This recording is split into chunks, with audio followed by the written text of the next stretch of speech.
it's like, my younger sister was born in that house, and so our house was like is as old as my younger sister in some sense, and it was like our space. We could be ourselves, we could be free. We'd have a lot of fun with each other, and we'd also fight a lot with each other.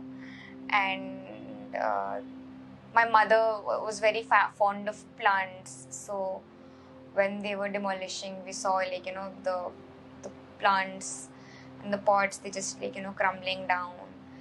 And I think we had more than 500 pots in the house with plants in it.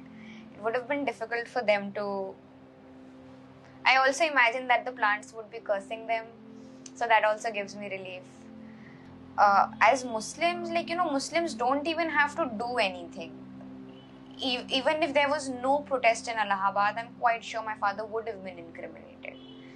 Given the fact that he is someone who was acknowledging the rising intolerance in Allahabad city.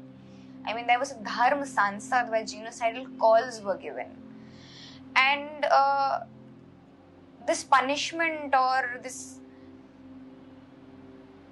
idea of deriving pleasure by punishing Muslims is very prevalent right now, and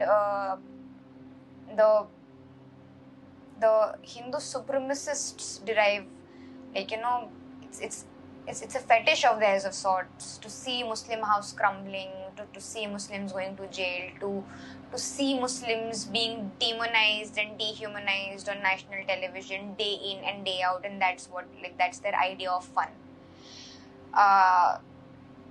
And to all of that, I think we're not willing to give that to them, so we're not going to shed a single tear.